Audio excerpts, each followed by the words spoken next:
এটি আমাদের বাংলাদেশে চাষ হচ্ছে লিচু।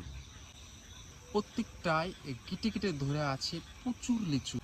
লিচু এর বাজারে প্রচুর পরিমাণ চাহিদা হয়ে থাকে, কেন এতে প্রচুর পরিমাণ ভিটামিন আছে এবং এর যে একটু স্বাদ হয়ে থাকে যা অতুলনীয়। বাংলাদেশের প্রত্যেকটা গ্রাম থেকে গঞ্জ, গঞ্জ থেকে শহরে প্রত্যেকটা জায়গায় এই লিচুর চাষ হয়ে থাকে। এই লিচুর দাম আমাদের হাতের নাগালের ভিতরে থাকে এবং আমরা বলতে পারি এটির যে একটু সুস্বাদু যা অতুলনীয়। অন্যান্য ফলের তুলনায় এটির কার্যকারিতা অনেক। গ্রীষ্মের একটি ফল, এই লিচু এর চাহিদা প্রচুর। এটি বাংলাদেশের সবচেয়ে বেশি হয়ে থাকে দিনাজপুরে। সেজন্য আমরা বলে থাকি দিনাজপুরে লিচুর জন্য বিখ্যাত। আর এই গাছে ধীরে ধীরে মুকুল এসেছিল, মুকুল থেকে কুঁড়ি হয়েছে, কুঁড়ি থেকে ধীরে ধীরে ধীরে ধীরে আকৃতি হয়েছে লিচুর। এই লিচুটি অল্প কিছুদিন পর থেকে এই সংগ্রহ করা হবে বা আমরা বলতে পারি যে এটি উপযুক্ত হবে খাওয়ার, পরিপুক্ত হবে এই লিচুটি, পরিপুক্ত হবে এবং অল্প কিছুদিন পর থেকে এগুলো বাজারজাতের প্রক্রিয়া শুরু হবে।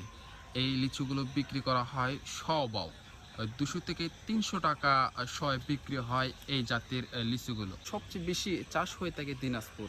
সেই দিনাজপুরের লিচু এবার বাংলাদেশের প্রত্যেকটা গ্রামে তারা লাগিয়েছে, কেননা এই গাছের অতি অল্প চিপ রেটের দাম হওয়ার কারণে প্রত্যেকটা মানুষের বাড়ির আঙ্গিনা লাগাচ্ছে। 150 থেকে 200 অথবা 500 টাকার মধ্যেই এই গাছগুলো হয়ে থাকে। অপরদিকে এটা জাত চায়না থ্রি আছে, মুম্বাই আছে এবং আরও অন্যান্য প্রজাতির এই জাতগুলো আছে। সবচেয়ে বেশি বাংলাদেশে পরিচিত অর্জন করেছে চায়না থ্রি এই প্রজাতির জাতটি লিচুর। এটি খুবই সুস্বাদু এবং মিষ্টি হয়ে থাকে, এজন্য এর একটু রেটও আমরা বলে থাকি দাম বেশি হয়ে থাকে। এটা গিটে গিটে ধরে আছে এই এই লিচু। কি এক অদ্ভুত দৃশ্য! আল্লাহ তাআলার যে নিয়ামত, প্রত্যেকটা গিটি প্রচুর পরিমাণ ধরে আছে এই লিচুগুলো। অল্প কিছুদিন পর থেকে এর বাজারজাত এবং প্রক্রিয়াকরণ শুরু হয়ে যাবে।